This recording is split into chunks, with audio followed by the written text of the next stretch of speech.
This Friday, Jamie Lee Curtis and Lindsay Lohan are back to switch things up in Disney's Freakier Friday. Totally. Yes. It's an absolute riot, and the only movie that can be described as So much weirder than the last time. What last time? it's the frequel You ready? we've been waiting for.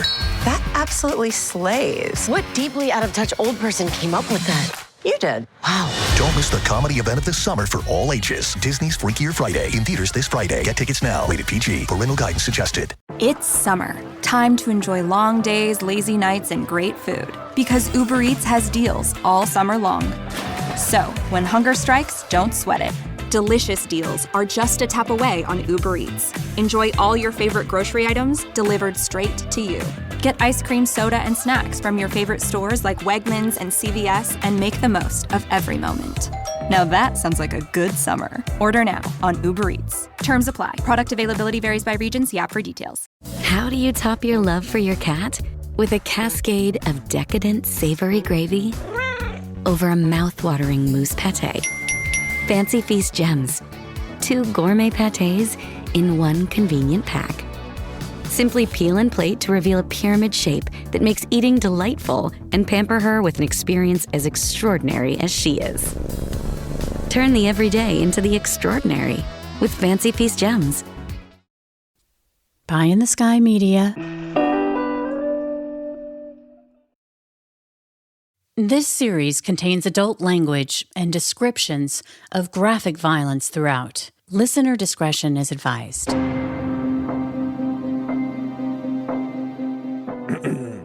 3, 2, 1. Hello, Criminal Mischief Nation. Welcome back to another bonus episode of Criminal Mischief with Carolyn and Branden. With me, as always, the great Carolyn Osorio joining us again. Like I say, we don't deserve her, but yet she shows up every week and puts up with my nonsense. Carolyn, thank you. How are you? You're welcome. You're welcome. And I know it is often utter nonsense, but we have fun, don't we? You know what? It is a burden that I bear. Oh, wow. I know. We do have fun. We do Believe have me. fun. Believe How me, you I doing? know. How you doing? Hey, how you doing? I'm doing all right. Did you have a good week? Oh my gosh. It was 60 degrees on Saturday. Is that warm? You're saying that because it's warm? That's warm. The sunshine. Yeah. It was incredible. Like I took my sons on a walk and we were like coming out like bears. Yeah. It literally felt like we were like the 3 bears. Well, it's cold again in LA. I was in New York. It was like 5 degrees. I come back and it was like 85 degrees for a couple days in LA, which was really nice. Unseasonable, kind of shocking. Like you don't want it to be that warm so quick. But now it's back to like below kind of normal temps, like back in the 60s, high 50s. So it's just been weird. So it's 60s now. Yeah, but it's scary tonight because the Santa Anas are blowing and everyone now has such PTSD from the fires from January. Oh my gosh. It's weird. It's weird. Like that's why I associate all of my wife as this wind chimes fucking lunatic. We've got like a bunch of wind chimes in the backyard, right? And We've got a good wind chime. When we I got hear one them, though, but it's massive. yeah, it's like a harbinger now. When the Santa Anas blow, and I'm like, uh-oh. I'm not laughing because I think it's funny, but I know what you mean because we have wind chimes and they're like, I can imagine. Yeah. It's pretty crazy, but it's otherwise good week. Otherwise good week, busy week. Things are plugging along. Yeah. So I'm back east again in a week and a half, like just after St. Patty's. I go back again for a little while. So looking forward to that, and then keep at it. Excuse me. I caught another little thing, if you can hear it. I was talking to you earlier and I said, Are you like, I'm like worried about you. I think, like I said, yeah, no, like I said, I think it's just a string of bad luck with how strong the cold and flu season is this year. And my feral children, who knows what the hell they bring home from school, so I think it's that. I told you about how the first time, this is like, out of 5 kids, this is the first time one of them has brought this home, but I didn't even want to say it because it just sounds awful, but it was like hand, foot, and mouth disease. Yeah, like, don't be ashamed about that. Kids bring that home from school all the damn time. I know, but it's just something that we've never, it's just like it's just the one thing that we have. It feels like we've had everything else. And it was like he didn't realize that he had it, and he was wrestling, for the school. And I'm like, oh my gosh, Wow. wrestling, I mean, how many you're gonna kids? have it. That's gonna be called hand, foot, mouth, full body disease. Get it wrestling. Holy shit. I, believe me, this is the first kid that ever wrestled. So it was like a Wow. real, like, Does he wow. like wrestling? His friends were doing it, so he wanted to do it. Now, I had high school friends that were wrestlers. I think I maybe went to like one or two matches, Yeah. but like it wasn't like anything I spent my time doing. But what's really cool now is that they have girls wrestling too. Yep. Yep. And my son was wrestling girls like multiple times, and I was so proud of him because it was like he treated the girl just like he would treat any other opponent. Yeah, because she And you was could she tell. was trying to win too. You got her. Absolutely. And that's but there was no coaching on my part. He just Yeah, no, naturally no, did no. it. You got it. You And got and your, he was and anyway, it was just really cool to see because these girls were taking these boys down, and it was just really it didn't feel forced. It felt like just normal. yeah. Like it's been going on for a long time, but it just felt like, yeah, they're competitors, and they were kicking butt, and it was awesome to see. Yeah. But it was Good. really funny because after my son took this one girl down, she, put her heart and soul into it, but then all of a sudden she's laying down and she puts her hand up like that. She wanted him to, Did he help help her up? Of course. All right, good. Good. No, he like Fuck off. You gave her stay down. gave her hand, foot, and mouth disease. Yeah. Yeah. Now you're sick. Give that to your mom.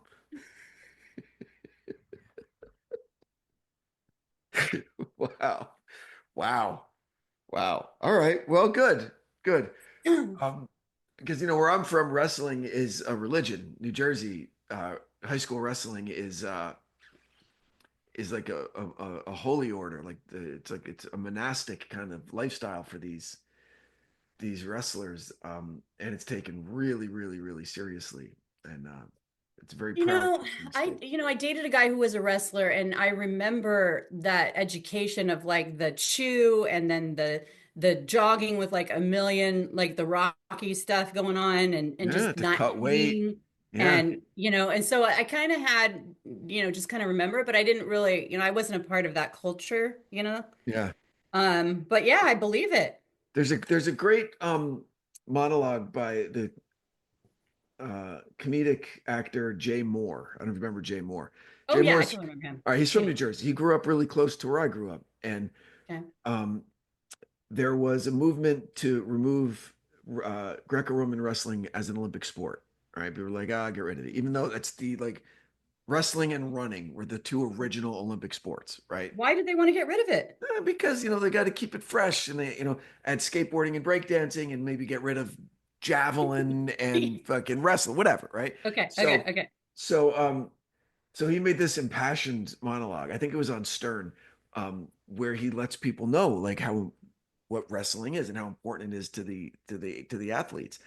And he gave all of these specifics, right? Where he says like, all you eat is chicken breast and spinach. That's it. You wake up 2 hours before everybody else and you run 5 miles before school. Okay. Then after school, you're on the mat for 2 hours. Then you come home and it's homework, and then you work out again, and then you're in bed by 7 o'clock. And and it's all, he goes, and there's no going pro in wrestling, right? Mm-hmm. When after high school, if you don't go to college, you're done. If you're able to go to college and wrestle, then after that, you're done, unless you can go to the Olympics. So it's something to shoot for. Now that is a little bit outdated, because now a lot of high-end collegiate wrestlers go into MMA. Right? Oh, yeah. Because you've got the wrestling skills, and you can fucking choke people out, and you just learn how to box and kick. And then because you already have the basic kind of skill set. But it was really, really interesting to hear Jay Moore talk about wrestling that way, because you don't hear it very, very often. So you can find it online if you're so inclined. Well, speaking of wrestling, our Jose Nairi was a wrestler. Yeah. I don't know if I put that in there. Oh, you did. You did. Yeah. Yep. Yeah. Yep. Big Iranian sport. Huge. A lot of Iranian Olympic medalists in Greco-Roman wrestling. Yeah, a lot. Yeah. Yeah. All right, so let's get right into it. Dipshittery might be one of my favorite words that I've heard in an episode of our podcast ever. I know. I know. This guy's great. He's terrific. And so what's interesting about this is that the whole case basically hinged on a new witness coming forward, the girlfriend.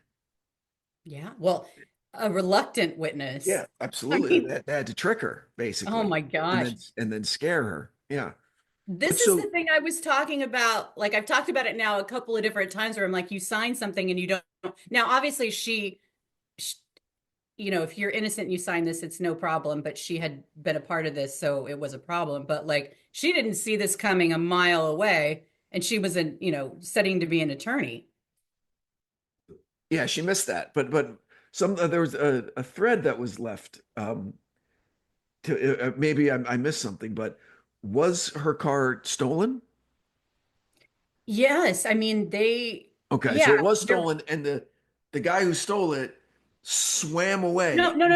I'm sorry. Her car was not stolen. It was Jose Nayeri behind the wheel. Okay. And then he didn't want to, he just bailed, and then she reported it as being stolen. But they didn't catch him in that car. They didn't catch him in the car. No, he swam off in the ocean. Off.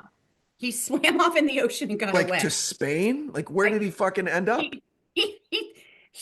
Well, you live in California. It was Balboa Island, so he just started going, and I don't know if he was dog paddling, but like he didn't want to get caught.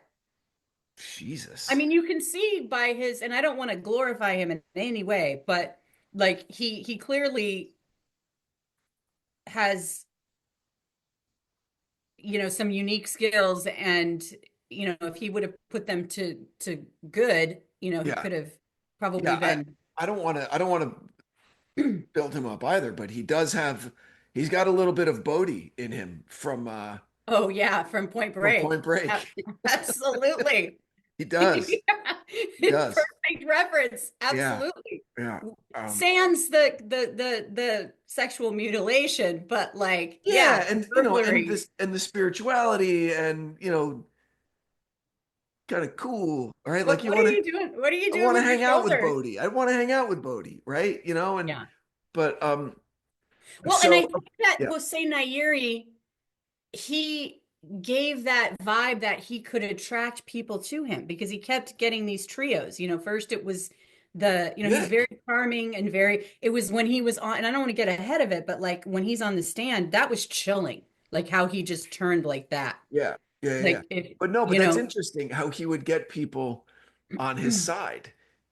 First it was these two guys to go and kidnap and mutilate this dude in the desert based on completely made up numbers. I mean, and you really kind of really broke it down how they got to it, but they're still fucking morons for getting to it. There was never any proof that there was $1 million anywhere.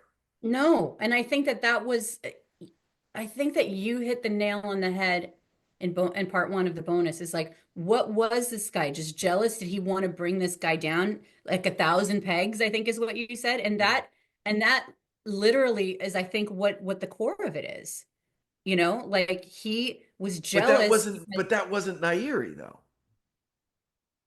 It wasn't Nayeri that was jealous of the guy. It was the other dude, right? Or was it Nayeri? Kyle. Okay, so Kyle came back. So first of all, right. Kyle and Nayeri grew weed together. Right, they were partners. And you and I, let's say we're in it and we have the best crops in the world, and we think that, man, we're gonna get a payday, right? Yeah. So then he takes the weed that they've grown together and have a great pride in, and Michael's like, hey, I'm not gonna give you top dollar. I'll give you 20 cents. I'll buy it. Right, but it's B-level stuff. Yeah. Yeah, 20 cents on the dollar or whatever. He comes back and Nayeri's like, wait a second. He's not getting his way. And then Kyle goes on this Las Vegas trip and he comes back just gushing about all the money he has. And you can imagine he's got tons of cash.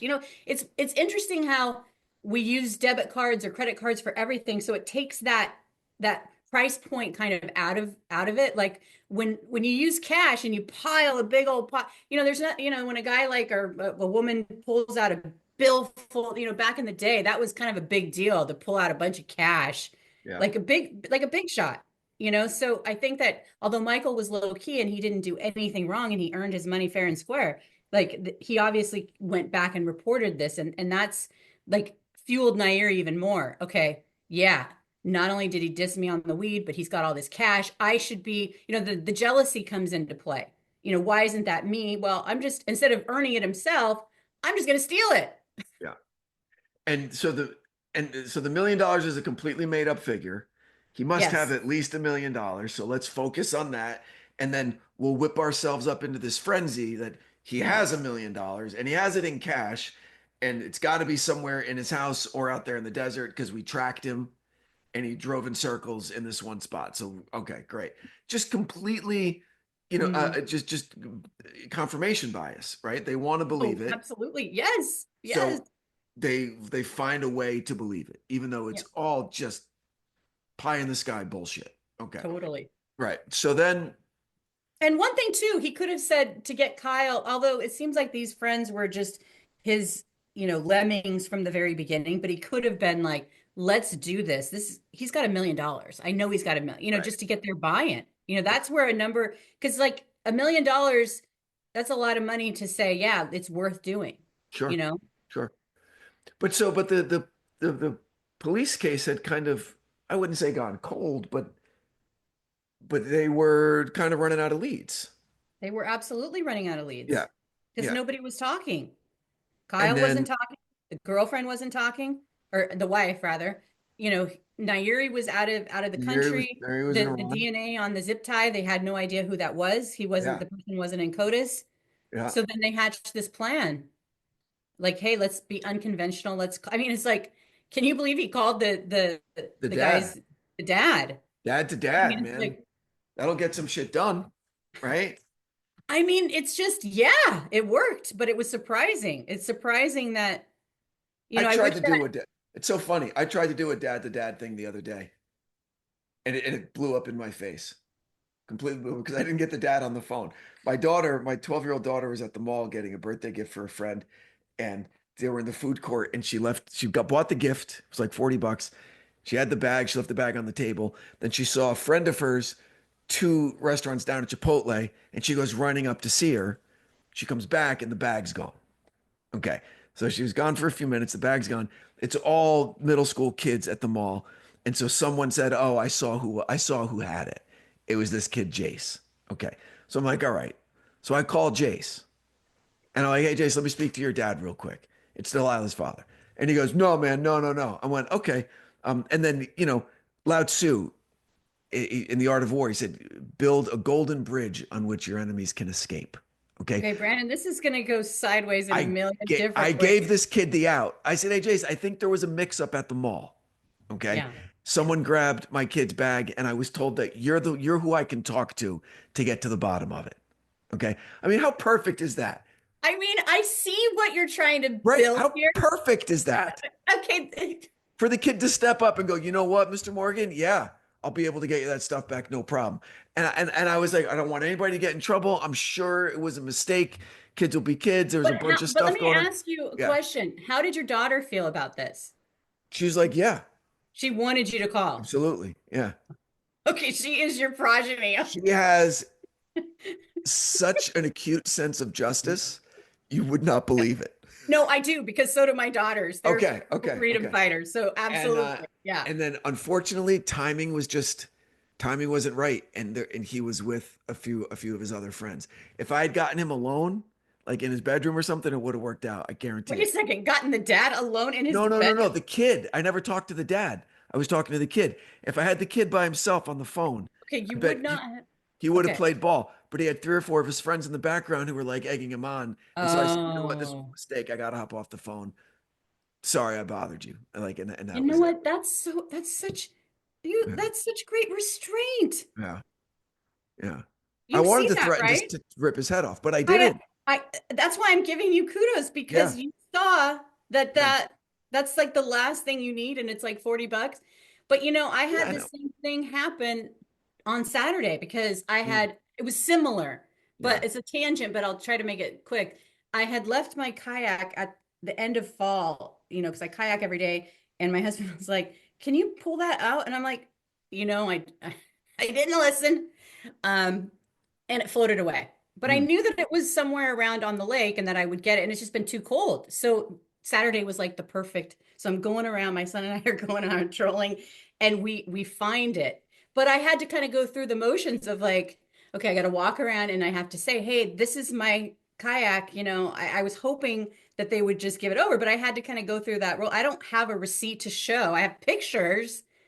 And she was really cool about it. But like that could go either way, you know, in those types of altercations. If you're dealing with someone who's a bad actor and they're like, prove it, you know, I couldn't prove it. So it's just not really worth getting in a confrontation about, you know. Right. See, and that's my regret here with this thing with the kid. As soon as his parent wasn't home, I probably should have gotten off the phone. You know, as much as I loved my tactic, where they're like, "Hey, you're the cool kid, and I can talk." I shouldn't have done that to a 12-year-old kid. I shouldn't have. But you know, I thought it might have worked. It would have worked for me when I was 12. You know, I think that you know, it sounds like the kid knew exactly what was going on and didn't really care that you were the dad calling. That doesn't have the same kind of prestige that it once had. Maybe like when you get a call from a parent's, you know, a friend's dad, like, okay, Mr. Morgan, like that kind of meant something. And I'm not saying it doesn't, but I don't know. Clearly it didn't work. So are you just going to let it go now? Just let it go. Yeah, I guess. But I guess the what happened, we got more intel on the situation the next day was that you know, whatever, it was like a plushie. I swear to God, if this is in some kind of social media like chat group, I'm just gonna die. It was a plushie. It was like a stuffed animal that my daughter was getting for No, I know, but like bringing this story, like it's on, you know, next door, whatever, like, you know, neighborhood thing. Anyway, go ahead. No. So it was word got back that the plushie toy was removed from the bag. The bag was like ripped up, and there was just a bunch of lunatic 12-year-olds in the mall running around that were like using it as like a football and running around the mall with it. I can totally see that. Yeah. And then security chased them, and so the plushie wound up like confiscated by security and like thrown away. So Hey, Criminal Mischief Nation. One great thing about having a big family is that if you're smart, you learn from your mistakes with your older kids. So when my youngest son, who's a tween, looks at my phone, it's so obvious he wants one of his own so desperately. Because a lot of his friends have them, and of course he sees his older teenage siblings with theirs. But I know from experience from my older kids that getting a phone before they're ready isn't always what it's cracked up to be.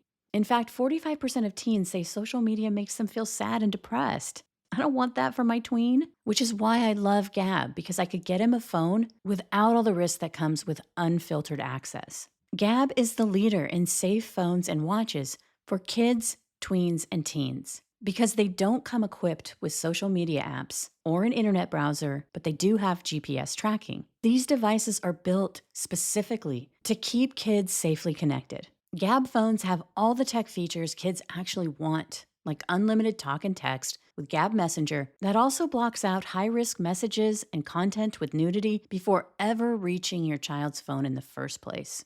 My son is 11 and has the Gab Phone 4 Pro, which has hundreds of screened third-party apps available to choose from. But mostly, I love it that he's happy, and I'm ecstatic that I can reach him if I need to, and that peace of mind, well, as they say, it's truly priceless. Protecting your kids has never been easier. For the best deals, sign up to Gab today. No contract required at gab.com/mischief. That's Gab, GABB.com/mischief. One more time, gab.com/mischief. Terms and conditions apply.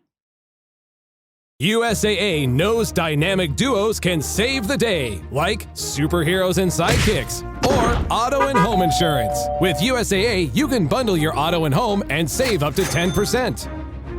Visit USAA.com/bundle. Bundle savings are off total premium, not available in all states or in all situations. To qualify, auto policy must be active prior to property policy issue, subject to change. Restrictions apply. Membership eligibility and product restrictions apply and are subject to change. USAA means United Services Automobile Association and its affiliates, San Antonio, Texas. It's Wednesday, Addams. I see you're trying to distract yourself from your own banal thoughts.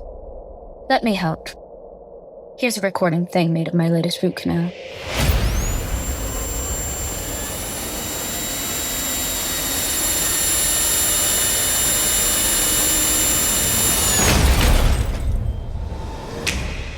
Wednesday Season 2 is now playing only on Netflix.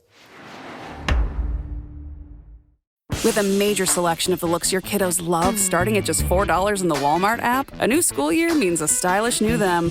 Who knew? Find skater skirts and Crocs that say, I'm casual but cool. Sparkly sneakers that say, it's my classroom, you're just learning in it. And preppy polos that say, I'm the teacher's pet, even if they're mommy's menace at home.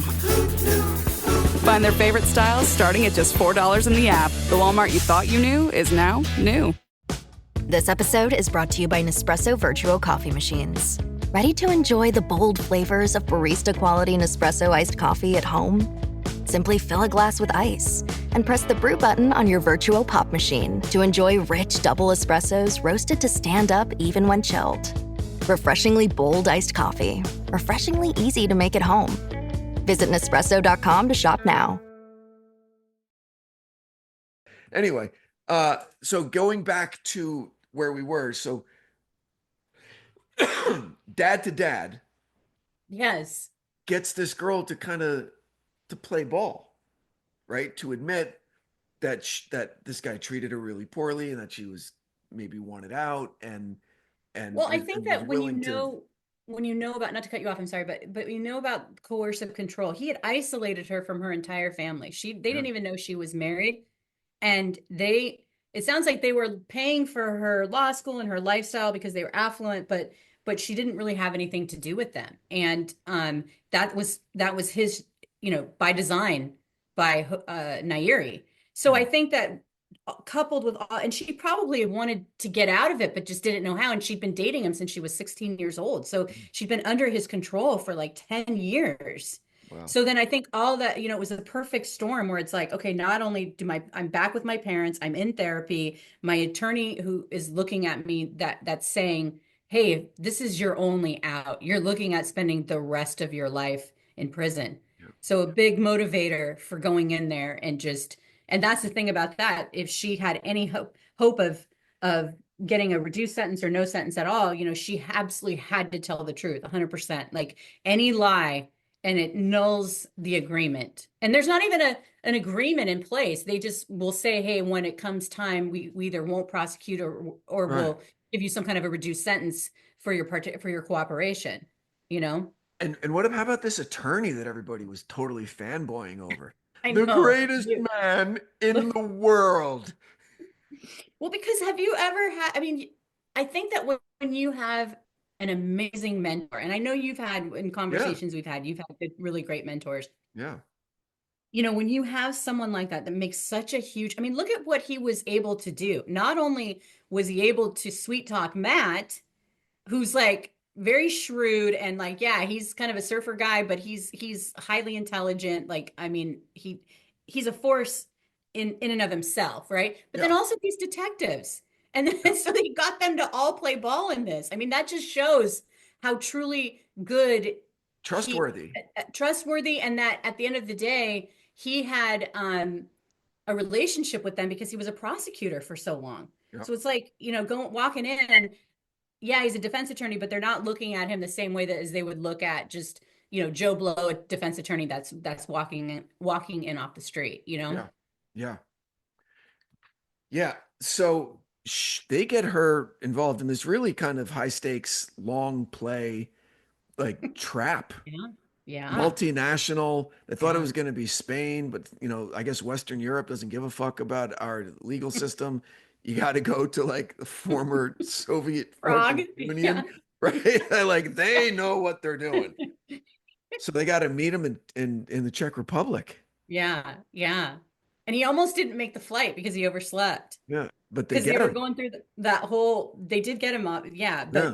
But when they were waiting for him to get on the plane, everybody's kind of on pins and needles, including Courtney, because it's like, she needs to set this up and have it come through. So that is another like kind of good marker for her that she didn't keep him off. So she's got to, So deliver. She needs to deliver. So when he wasn't showing up at the airport and she's calling him and he's not answering, and as it turned out, he just overslept. And so he had to race. He drove himself to the airport. He almost didn't make that flight. I'm sure he's like kicking himself. Like, but I mean, that happened again when he escaped, and all he had to do was go to Mexico and to the, and he goes south and he goes to San Francisco, Yep. Well, because he got on the plane because she had 20 grand in cash for him that he probably needed, Yeah. right? Yeah. And wanted to see her, I'm sure. And wanted to see her too. Yeah. So they get him.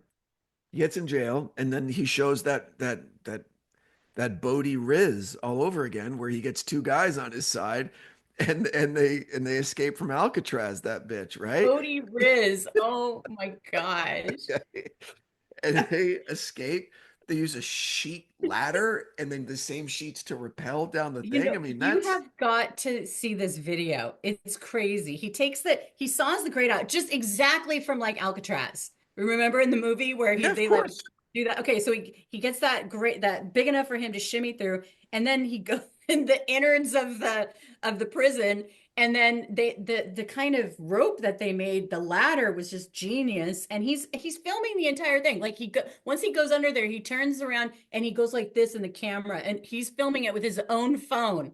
And it's like the arrogance of this guy, but he also has this, like you said, Bodie Riz, that is like you kind of are like, this is epic. I mean, and he looks like he's having so much fun, and the conditions of like the fact that nobody turned him in, like none of these like prisoners like said, hey, let me make a deal. I know this guy is like sawing through all this stuff. I mean, that's currency, and nobody turned them in.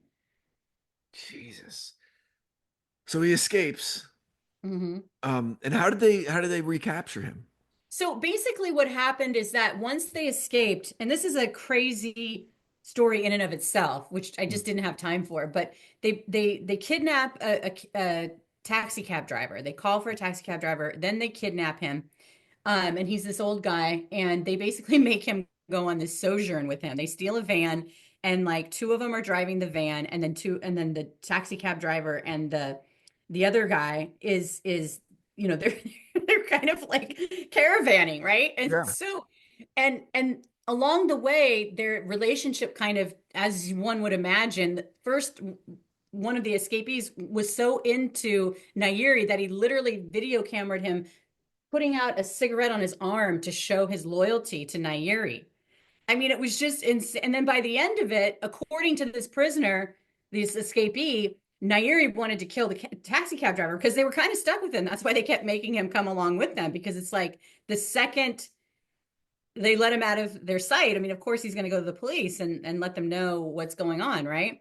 So apparently the two, one of the escapees and the taxi cab driver, they took off because, the other guy didn't want to be with Nayiri. And then they ended up just getting busted, and they were just smoking pot and drinking like in the van, right? They got him in the van. In the van. Yeah. Yeah.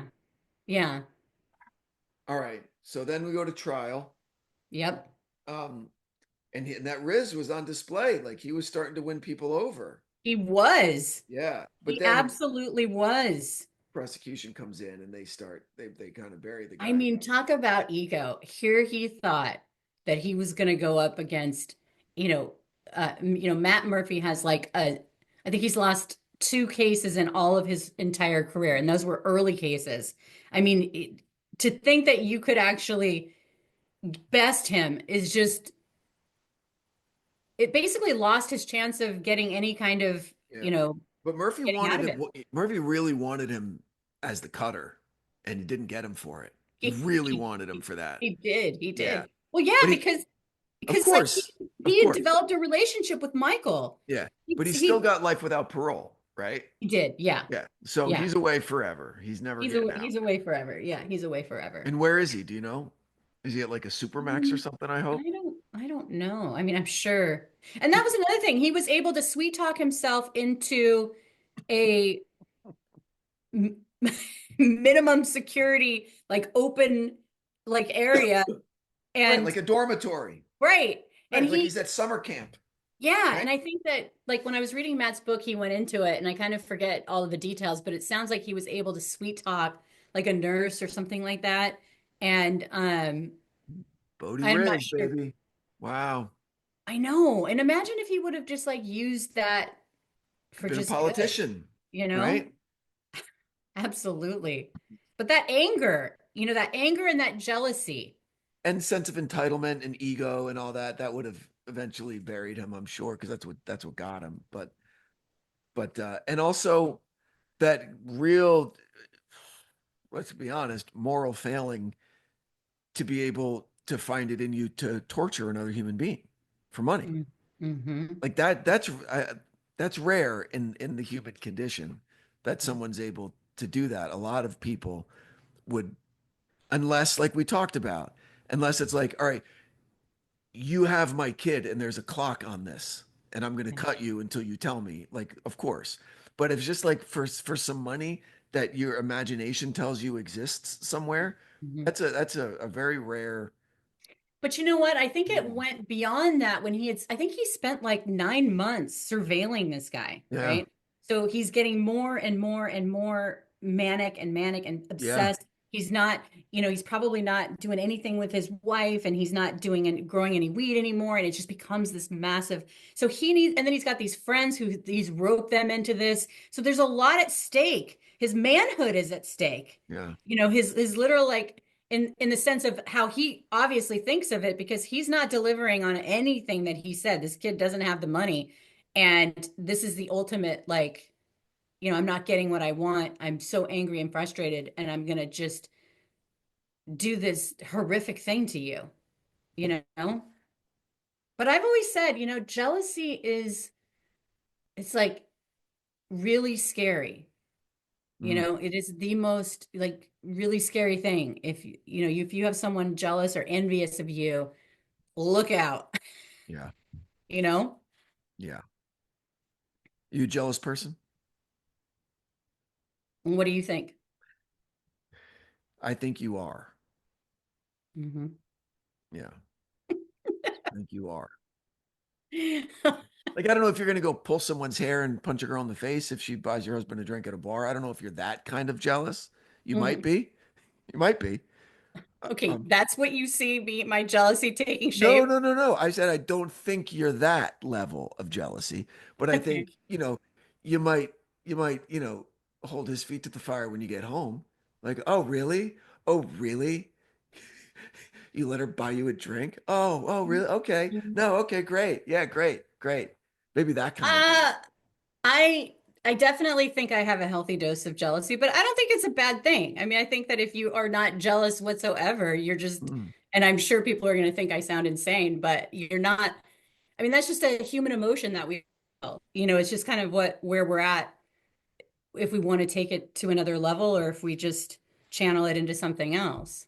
I was the jealous type. And again, there's different. You are totally. No. There's different avenues for jealousy. I've never been jealous of, like, people who are richer than me or a nicer car than me. Like, I never really gave a shit about that. But I was always a little, I guess, territorial.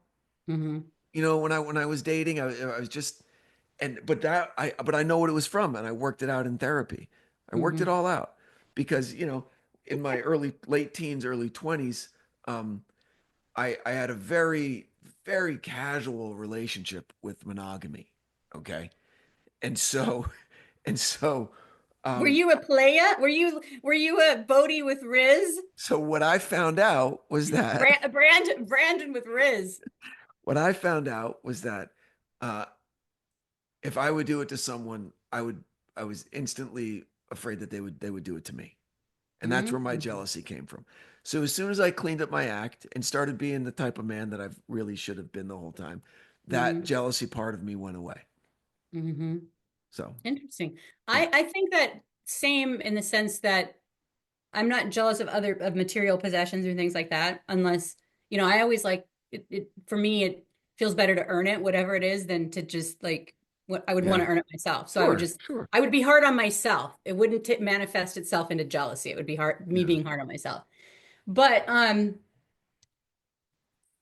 think for me, I've linked jealousy with loyalty. Like, I like people to be loyal to me. You know what I mean? Sure. And I think that, so I think anybody's capable of anything depending on what the situation is. Yeah. I mean, and I think that with jealousy, that's what's so scary about it. Because somebody could be just this regular person, like going along doing their thing, and for whatever they get hooked up with someone, and it just changes their entire personality, and they just become this like jealous stalker or something, you know? I think that can happen. When I was 16 or 17, I worked at the mall. I had like 4 jobs because I was saving money because I wanted to leave New Jersey. And like I worked these loading docks in the morning before school, and then I worked at the mall, and then I delivered pizzas at night. And I mean, it was crazy. But my job at the mall, I worked at Spencer Gifts. Did you have Spencer Oh Gifts? my gosh. Oh my God. This is where your love of trinkets came into play. I worked retail. Oh, I had a lot of fun. I worked with some really, really cool guys. But just outside of Spencer's in the mall was this little kind of archipelago of kiosks, right? Like one sold like candles, and one sold like, it was an engraving store, and one sold like custom t-shirts, like whatever. Okay. And there was just a girl who worked at the candle place. Okay. Nice, but not like she's awesome. She didn't have like the big Jersey hair that everybody liked back then. Very plain, very nice, but a very plain, unremarkable, teenager. She dated a guy who put her on a pedestal like she was Helen of Troy. Okay. In a very dangerous, toxic way. Yeah. She would work an 8-hour shift, and he would just walk in circles around the kiosk the entire 8 hours. The entire 8 hours. Yeah. And with his arms out and his chest up, like he was all tough. And and any guy who went up to buy something, he would come up and lean on the counter right next to him, make sure he didn't say anything. I just have to stop for a second. I hope that that this wasn't the thing that encouraged you to try to go after her. No. I don't think I ever spoke to her. Okay, good. Because I didn't want to get pummeled by this jealous. I know, but some guys would take that as a challenge of like, oh no, yeah. We would sit there, and all of the stores that had a line of sight of this candle shop would just make fun of this guy. We'd go to the food court, and we'd eat our Sbarro pizza, and we would make fun of this guy, like for our entire lunch break. It was a sickness, and if I was a little older, I might have like called the cops because she was obviously in some kind of a bad relationship. You know what I mean? But oh, absolutely. Yeah. But I anyway, mean, that's not putting someone on a pedestal. That's control. Total control. Total control. And uber jealousy. Yeah. Yeah. That's what I'm talking about. That get even kind of mentality. Yeah. That's really scary. Yeah. No, I didn't have that kind of riz where I could I don't know if I could have pulled that one off. I didn't have the confidence. I was 16. Really? That surprises me. I was 16. I know, but the way you were setting up the story, No. Let's just say that sometimes there's a game to be played. I didn't have a girlfriend till I was 17. I didn't have a girlfriend till my junior year in high school. So I mean, that's okay. So you were still a little dork at Spencer. I was still a skate nerd. Okay, let me just okay, now I see. This was a spectator sport for you. Total absolute spectator sport. I'm like, I know I don't want to be like that guy. I know that much. Okay. Well, was he good looking? No. He had the business mullet, like he Boy, it must have been really, really boring at the mall. It's mullet. Are you talking about party in the back, business up front? Is that what you're talking about? Yeah, but a little nicer up front. It was shorter and like where if you got rid of the back, like he could have been on Wall Street, right? That's a mullet. Yeah, but then there's like the dirty mullets where it's like kind of feathered and it's a little longer and then it goes down. Right. Yeah. This was a business mullet. So he probably had a job somewhere, is what I'm saying. I was picturing wearing this like poofy kind of like, I used to work at a gym when I was like 17, like a health club. And the guys would wear those like, and girls were, I was wearing them too. They were like those like crazy poofy pants that were like multicolored. Probably. I can't remember. Cavaricis. He would sometimes wear Cavaricis, but he also dressed like straight out of Jersey with just, like acid wash jeans and like a flannel shirt and like combat boots, Oh, just like normal, like boots, just like normal kind of grunge dress. You know what's interesting is that how our memories, like this one instance, you still remember it so clearly, and you never even talked to these people. Because it was the first time but it was the first time that I had seen such extreme behavior from someone. Yeah. Right. So that it stood out. Like the first time I saw a fight on the subway, I'm like, oh shit. Okay, that's kind of weird, right? Yeah. And it's the first time I saw this, like the guy couldn't control it. Couldn't control it. Yeah. And I was like, what's got to be going on in his head? And so you build up all of this whole like kind of psych profile, right? I'm like, well, she's not like that hot, but that's okay.